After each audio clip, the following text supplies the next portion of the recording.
começando mais um Entre Chaves, o seu podcast de desenvolvimento de software. Eu sou a Fernanda Vieira e hoje a gente vai falar sobre um termo que está super em alta, né? Um termo meio polêmico, algumas pessoas amam, outras pessoas já têm um certo preconceito, né? Mas é um termo que está bastante em alta no mercado de tecnologia, né? No meio do desenvolvimento de software com inteligência artificial, que é Vibe Coding. Então hoje a gente vai falar um pouquinho, vai destrinchar um pouquinho esse termo, vai entender um pouco mais sobre ele, mas para isso, tô aqui com o Igor, meu Olá. companheiro de bancada. Tudo bem, Fernandinha? E também tô aqui com o Breno e com o Rafael, que são desenvolvedores aqui na DTI, que também gostam muito de desenvolver com inteligência artificial e estão desenvolvendo bastante com IA em seus contextos. E aí, gente, vocês estão bem? Tudo bem, Fernandinha, e você? Tudo certo. Tudo bem, pessoal? Prazer. É isso aí. Então, para começar o nosso episódio, eu quero ler um pouquinho da definição que foi dada para o Vibe Coding. A pessoa que definiu o Vibe Coding, que é o Andrej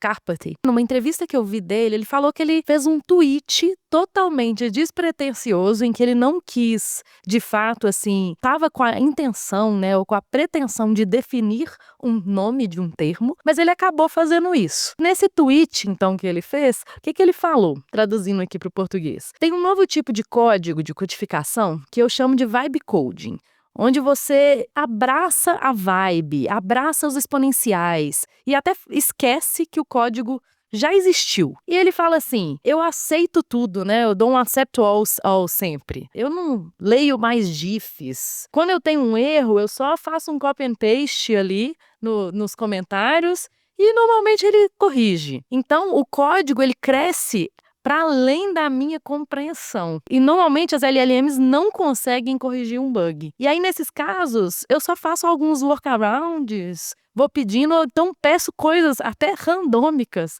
até que de repente esse bug some. Então, o que ele fala até, que ele fala assim, eu estou construindo um projeto, mas isso não é realmente codificar. Eu só vejo coisas, falo coisas, rodo coisas, copio e colo coisas, e normalmente isso funciona. E ele fez esse tweet, né, que é até bem grande, ele chamou aí de Vibe Coding, esse sentimento, né, que ele descreveu. E vendo uma entrevista dele, ele até falou que ele acha que isso aqui viralizou porque ele conseguiu descrever um sentimento que todo mundo estava sentindo. Então, antes de perguntar para vocês o que vocês acham, né, disso aqui, dessa definição de Vibe Coding, eu acho que é só interessante lembrar que esse cara não é um cara qualquer, randômico, que simplesmente falou isso. Mas ele é um cara extremamente importante, que já foi diretor de inteligência artificial da Tesla, já foi pesquisador da OpenAI. Ele é uma voz extremamente influente quando a gente fala de inteligência artificial. Então, né, dado todo este contexto, o que vocês acham, gente, dessa descrição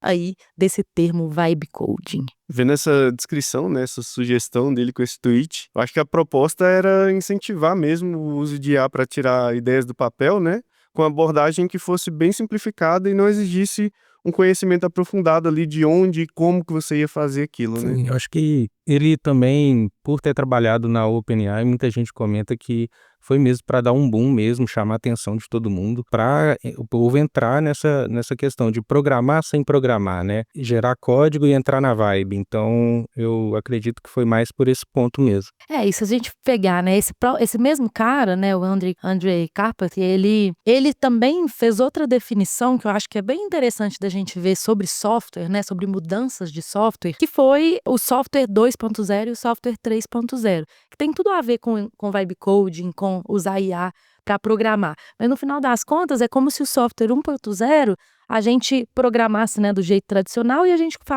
fala para o software, né, nos nossos algoritmos, a gente determina como fazer algo. Então a gente fala lá os nossos if-elses, né, os nossos for e por aí vai. Então a gente está falando como o nosso problema vai ser resolvido, exatamente, né, de forma extremamente determinística, inclusive. E aí no software 2.0, esse mesmo cara fala, poxa, agora isso aqui mudou um pouquinho, porque ele chama de software 2.0 quando a gente programa via algoritmos de machine learning. Então, como que esse software 2.0 é? Ele, através dos dados que eu tenho, o meu software responde àquele treinamento, ou seja, se meu dado muda, o meu software também muda. O comportamento do meu software muda, porque ele está diretamente ligado ao treinamento dos meus dados. E o que ele chama de software 3.0 é o software em que a gente programa o que a gente quer que na verdade é a intenção, que na verdade é a linguagem natural. E ele até fala que o inglês, né, no nosso caso português,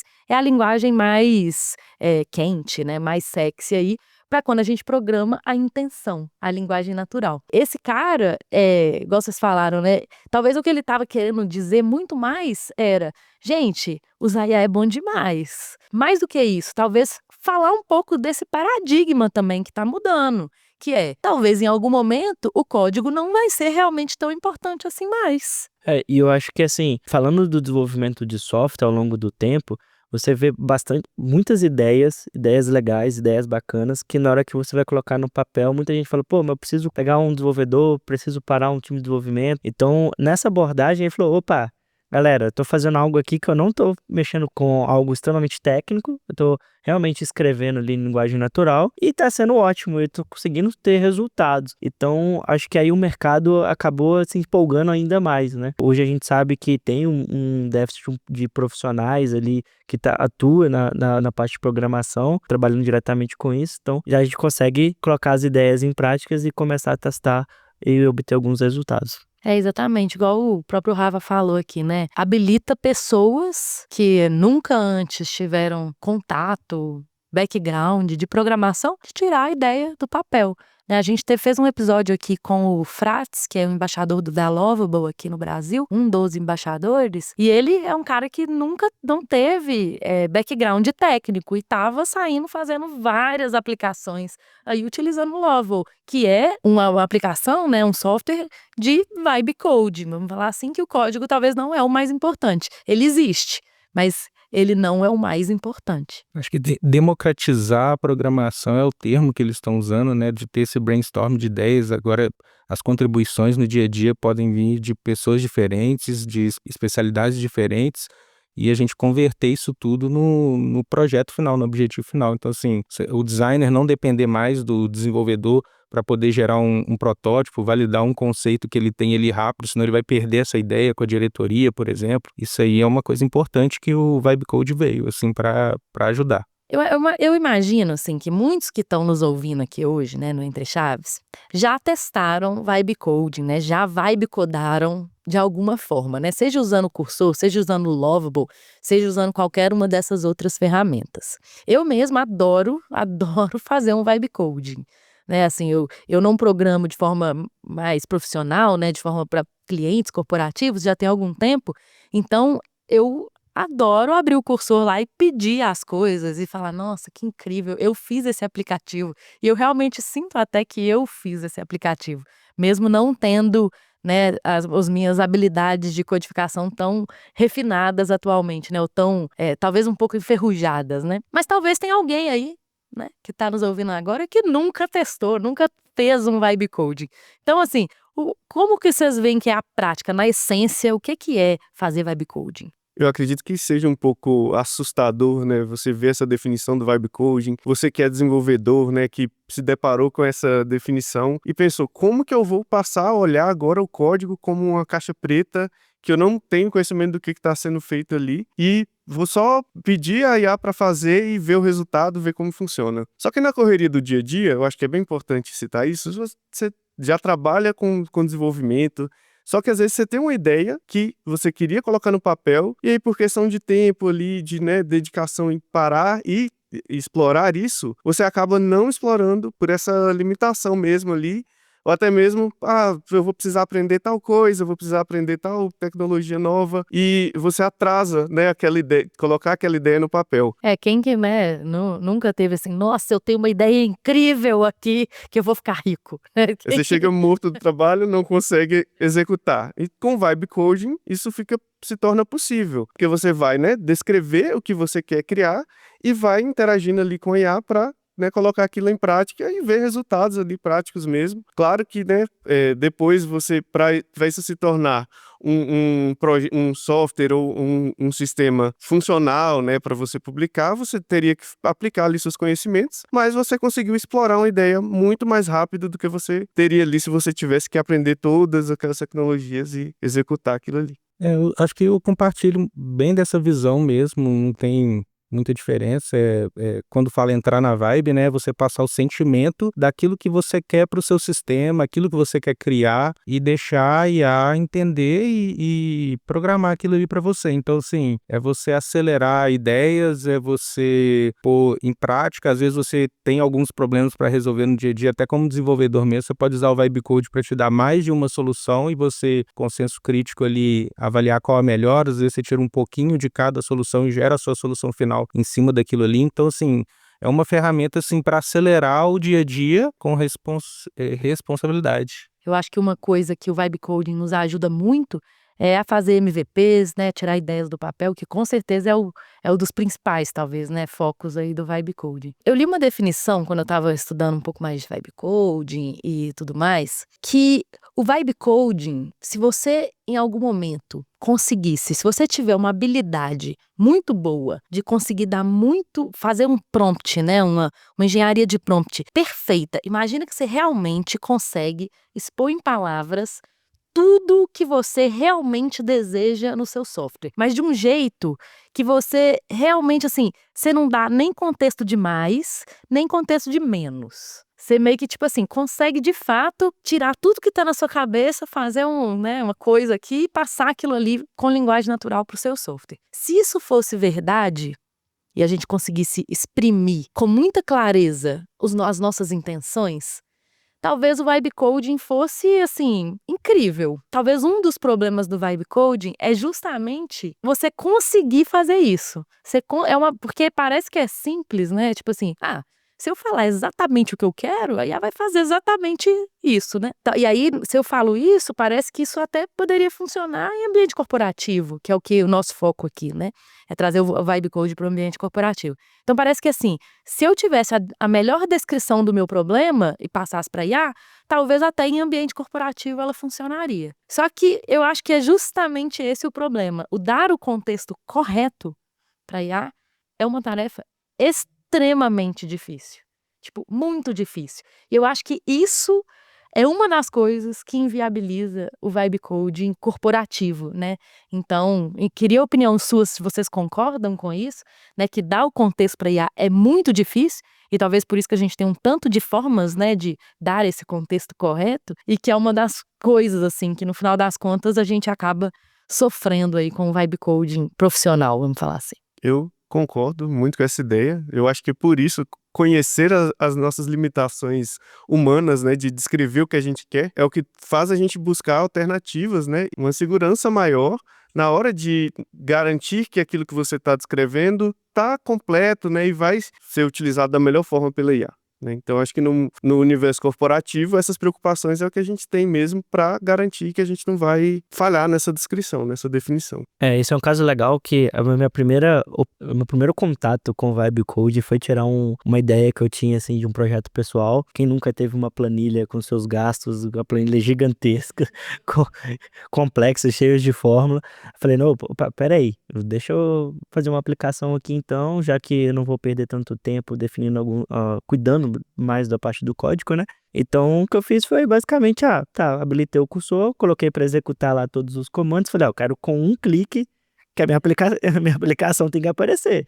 Então, assim, fui lá, coloquei o meu prompt, literalmente fui buscar um cafezinho, na hora que eu voltei, subiu um monte de aplicação, subiu um Yes, subiu um Apache, subiu várias ferramentas que eu falei, opa, não era desse jeito não. Então, foi a primeira coisa que eu falei, opa, então, assim, é algo que com apenas um prompt é extremamente difícil a gente chegar nessa qualidade, nesse produto que a gente precisa. Mas, de certa forma, ele já me mostrou uma interface bastante interativa, já completa, com alguns gráficos. Eu falei, então eu acho que está caminhando para um cenário que eu preciso rever aqui alguns conceitos, algumas partes, e de fato acompanhar, né? Do que só deixar ali a vibe levar e completar todo o projeto. Mas pensa só, né? No limite, vamos pensar assim, se você tivesse falado com ela lá no seu prompt, não, sei lá, não utilize o Apache. Se você tivesse dado todos os detalhes do mundo, ela também teria talvez conseguido fazer bem. Mas o meu ponto é esse, é porque a gente nunca sabe o que é dar todos os detalhes, né? Ou o que é pensar em tudo. E nem é bom também, porque senão a gente vai ficar num loop de planejamento eterno. Senão eu vou ficar, agora meu trabalho vai ser fazer software muito rápido, mas na hora que eu for escrever o prompt, eu vou ficar, né, 5 dias escrevendo o meu prompt. Isso também não é legal, né? E nesse caso foi até interessante, porque realmente, na hora de criar, eu falei, olha, eu não quero publicar isso em lugar nenhum, eu quero que roda na minha máquina aqui, é um projeto pessoal, por enquanto não quero preocupar com isso, só que eu acho que ele entendeu assim, eu quero rodar na máquina local, eu tenho que preparar um ambiente produtivo na máquina local. E de fato, não tinha pensado nessa situação, né? E a velocidade que ele entrega esse resultado possibilita que você volte atrás e tente novamente com a reformulação do prompt, né? Então acho que é legal por isso também. Exato. E assim, se a gente para pensar que um dos pilares assim é o planejamento, é como fazer as coisas para você ter o menor retrabalho possível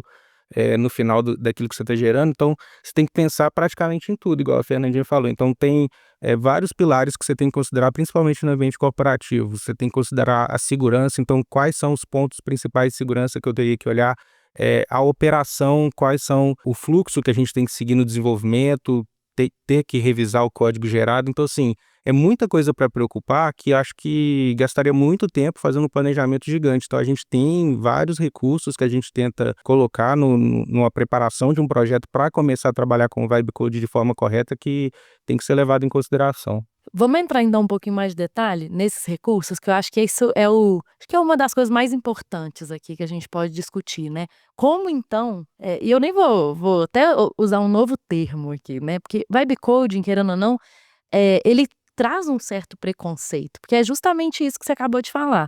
Ah, mas para eu fazer o vibe coding corporativo, eu tenho que me preocupar com a revisão, com a segurança, eu tenho que me preocupar com a revisão, eu tenho uma série de coisas para não gastar muito tempo com o planejamento.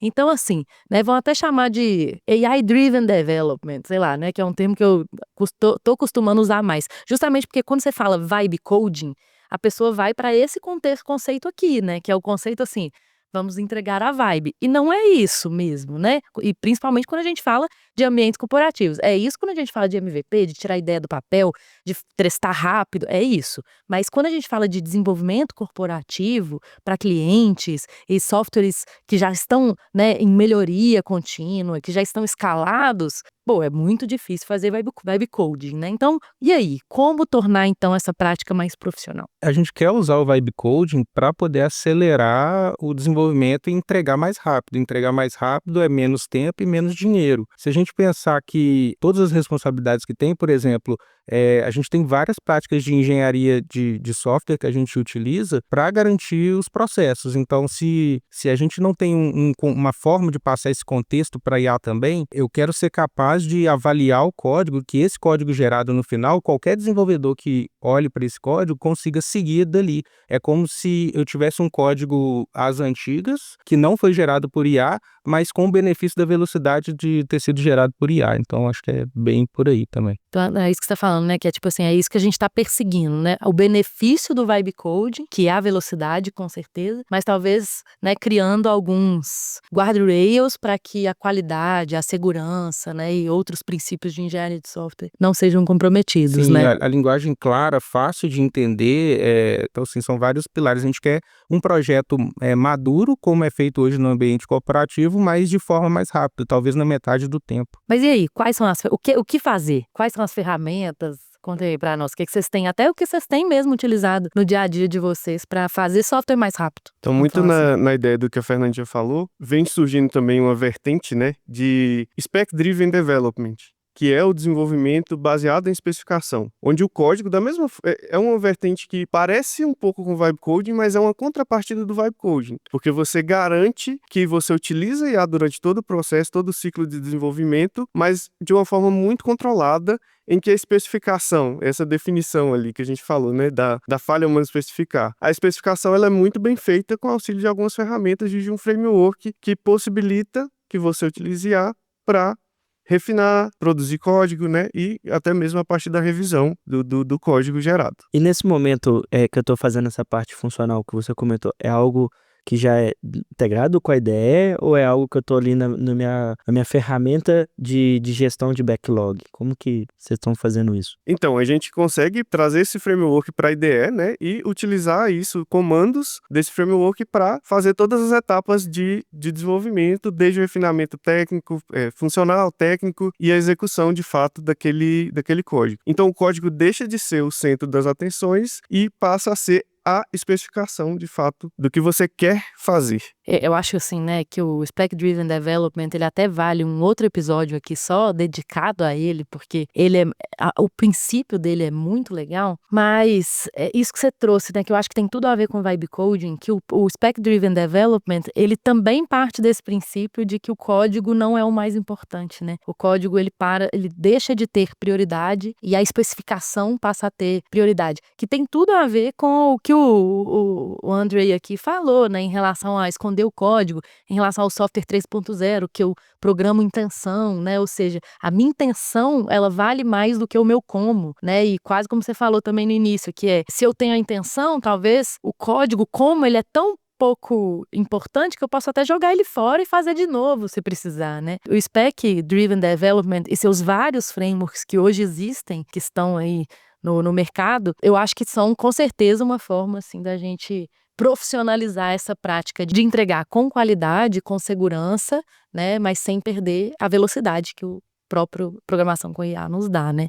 Bom, do que eu costumo usar no meu dia a dia, até num projeto que eu tô atuando aqui na DTI, a gente planejar com contextos de negócio, com contextos técnicos também. Então, ter esse planejamento inicial é fundamental. Então, a gente procurou entender quais são as melhores práticas de tecnologia mesmo, de design, de engenharia, de como trabalhar, por exemplo, no projeto que eu estou atuando é com React. Quais são as melhores práticas de atuar com React, de organizar, quais as bibliotecas facilitam o dia a dia do desenvolvedor para a gente não ter que reinventar a roda, digamos assim. Então, a gente fez todo esse estudo, parece muito demorado, mas foi uma coisa rápida, e com esse estudo a gente implementou já uma arquitetura esqueleto, assim, manual mesmo, para servir como base para a IA entrar por cima dela e começar a evoluir em cima de uma base sólida. Com isso a gente complementou, o Breno falou do Spec Driven, né, mas a gente utilizou, no caso, grafos de conhecimento com o servidor MCP, né, voltado a isso. Então, nele ele tem algumas ferramentas que, através da linguagem natural, a gente explica o que a gente quer, a IA entende e usa as ferramentas desse MCP para poder gravar o conteúdo. Então, faz todas as relações. Então, a gente consegue colocar o que é a regra de negócio da empresa que você está trabalhando, para quando você falar algum termo de negócio, ele entender qual componente, onde ir buscar. A gente tem também a parte técnica mesmo, quais são as bibliotecas que estão utilizando, o que se relaciona com o quê. E com isso, a cada prompt que você for fazer de uma feature nova, um pedacinho do sistema que você for construir, ele vai olhar nessa base de conhecimento e vai te trazer um contexto maior. Então, a chance dele errar acaba diminuindo e muito. Então, isso é importante. No contexto seus, né, lá vocês trabalham com memória, né, que é mais ou menos isso que você estava descrevendo, né, pelo que você já me contou, vocês ficam refinando essa memória o tempo inteiro, né, e ensinando como se fosse assim, para a inteligência artificial, a como fazer melhor na próxima vez. Sim, e a gente trabalha com versionamento, então a gente trabalha com equipe simultânea, então cada desenvolvedor pega algum ponto e acha alguma vulnerabilidade, ou então alguma questão de que a IA está respondendo errado mesmo, já é a terceira tarefa que eu pego, que eu mando fazer o teste unitário e ela erra no mesmo ponto. Então eu vou subir essa alteração no arquivo de memória e compartilhar de forma versionada no Git com todo mundo. Então, a partir daí a IA começa a acertar para todos. Então, é uma coisa interessante. E você percebe rápido quando dá algum tipo de problema. A gente estava utilizando esse arquivo de memória com Docker, que era tipo a parte inicial dele, e a gente foi e trocou a forma como ele trabalhava. A gente passou a usar o NPX, porque aí tira a dependência da máquina de instalar o programa Docker e fica mais rápido. Nessa troca, a gente fez uma configuração errada ali, que a gente começou a gerar novas features com IA e a gente viu que o código começou a ficar maluco. Ele começou a não usar os padrões de estilização, style component, essas coisas que a gente já usa.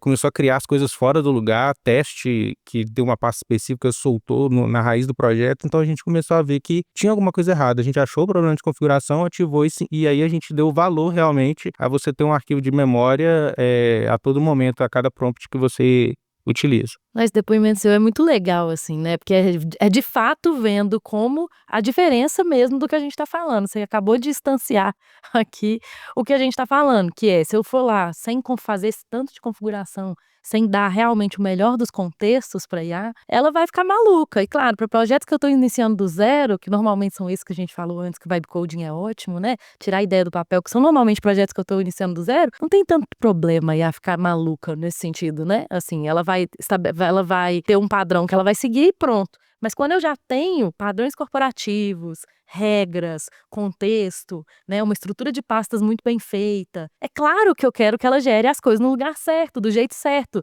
né, reutilizando os componentes que eu já tenho, né, utilizando o estilo que eu já tenho. Então, né, você acabou de dar um exemplo, eu acho que é perfeito aqui para o episódio. Esse tipo de prática nos leva para um AI-driven development, né, para um lado até oposto do vibe coding, né? No início de um projeto, olhando pro vibe coding ali, você tem uma pessoa, né? Então, do jeito que o Rafael comentou, você ter esse recurso compartilhado, versionado, possibilita escalar o seu time cada vez mais. Eu acho bastante interessante mesmo. É. E MCPs? Você usa algum MCP, Breno? Ou framework, ou alguma coisa? Já usei bastante o MCP do Figma, né?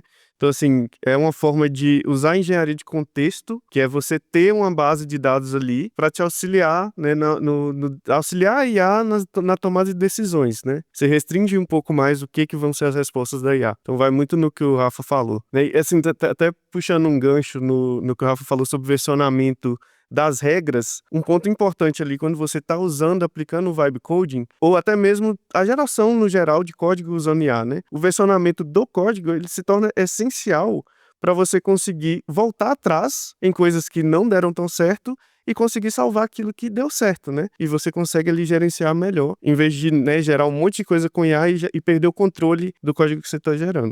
Fazendo o papel de quem está ouvindo agora, você poderia talvez comentar um pouco mais sobre o que é o MCP? Acho que seria interessante da gente falar para o pessoal que está aí de casa, que nunca teve contato, tá aprendendo agora. O MCP, né, o Rafa pode até complementar assim, mas ele é como se você rodasse um servidor local ali para que a sua IDE se comunique, né, com esse servidor, e esse servidor ele é capaz de acessar ferramentas externas, APIs, né, e para trazer contexto externo para a sua IDE.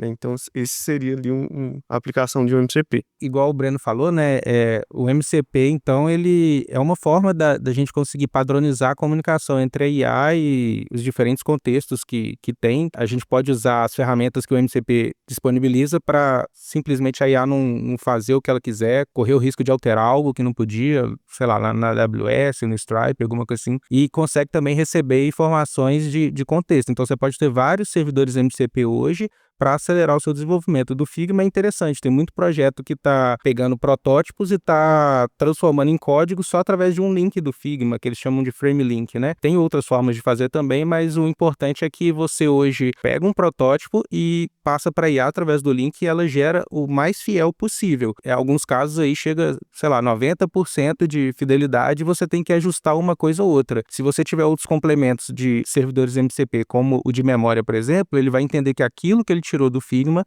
ele tem que usar no seu padrão de estilização, com talvez o estilo definido, style guide da empresa que você está trabalhando. Então, é muito bom utilizar o seu MCP. Eu gosto muito dessa história, né, dos MCPs. Eu acho que eles são outra ferramenta, né, como a gente está falando aqui, de profissionalização do vibe coding, né? E aí a gente tem os MCPs do Figma, tem, né, o MCP de memória, tem outros também, o do Playwright, que é um de teste end-to-end, que eu acho que ele é super legal também. A própria IA consegue testar a usabilidade da sua aplicação, então isso é muito legal. Enfim, tem o Context 7, que você consegue ter conteúdos mais atualizados, documentações mais atualizadas, até da linguagem que você está utilizando, enfim. Eu acho que eles são uma das ferramentas, uma das coisas que nos ajudam a profissionalizar o vibe coding, assim como os frameworks, que foi o que você começou a falar, né, em relação ao Spec Driven Development, né, que no final das contas também eles vão cercando ali ou te dando, ou até perguntando coisas. E uma outra coisa também que eu achei que foi muito interessante que você falou sobre o versionamento, que a gente acaba,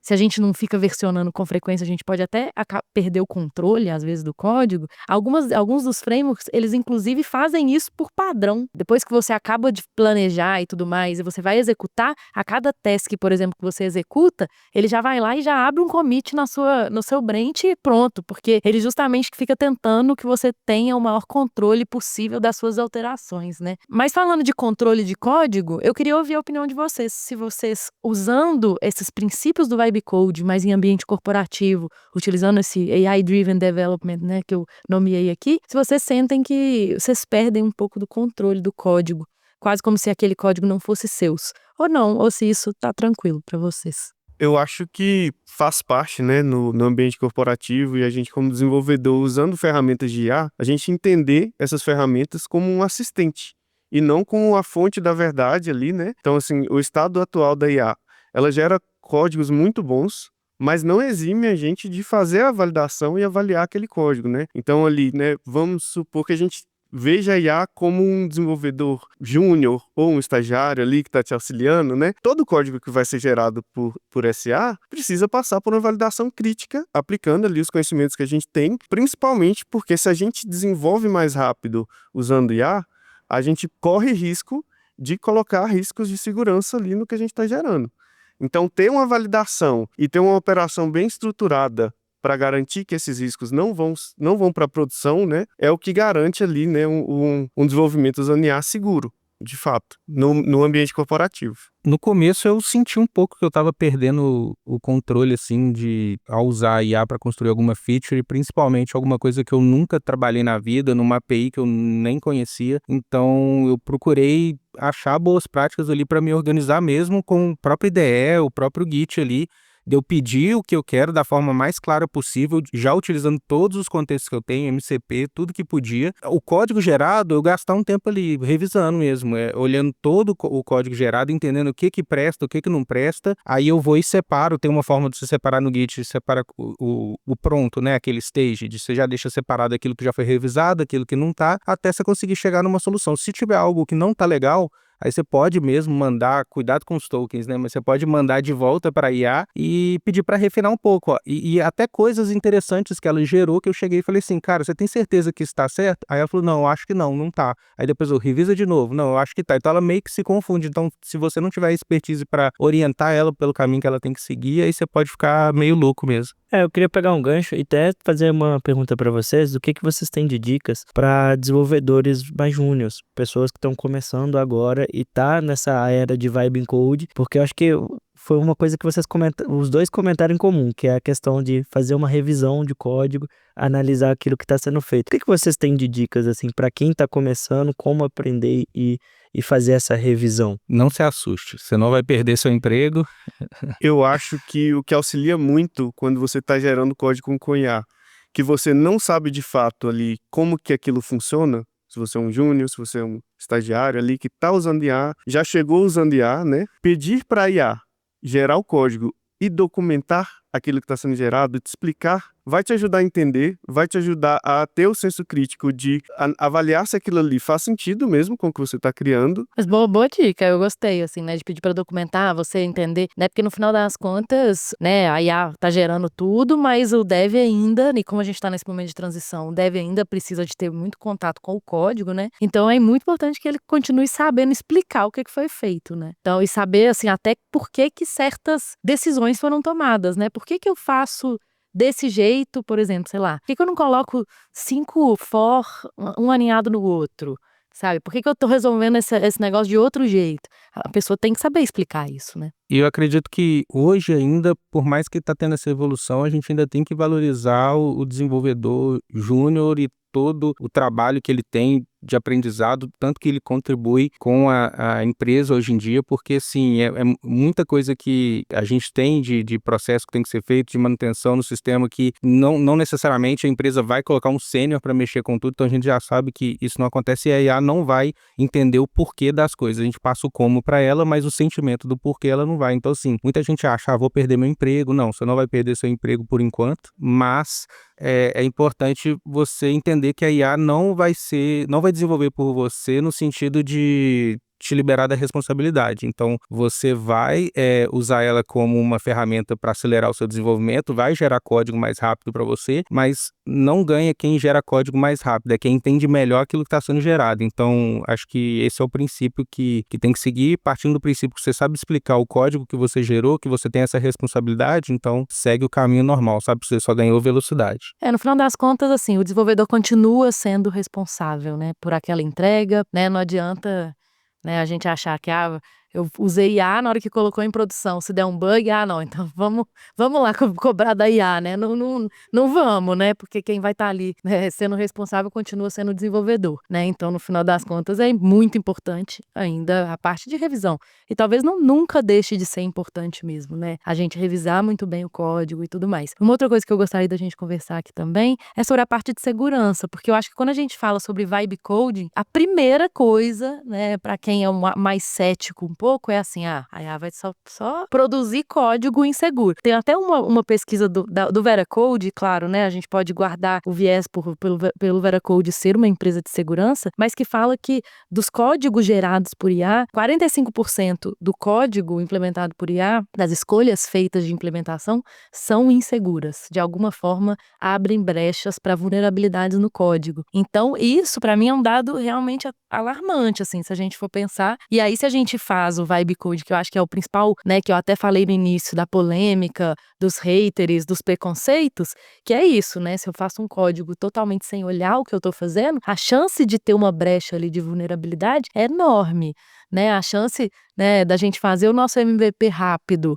né, em um dia, mas daqui a uma semana ele ser atacado também é enorme, né? Então, assim, não adianta também eu priorizar a velocidade, mas abrir mão da qualidade, né? E como eu falei, entregar um negócio rápido, mas que vai gerar um prejuízo gigantesco porque alguém conseguiu atacar, porque eu justamente não tive esses cuidados de segurança. O que vocês veem, assim, né, de práticas de segurança para essa codificação corporativa com IA, né, de forma mais veloz? Bom, eu acho que você ter ferramentas ali para monitorar de forma mais automática, com algumas regras definidas do código que você está gerando ali, eu acho que é uma boa você ter linters, né, no seu código, o próprio Sonar.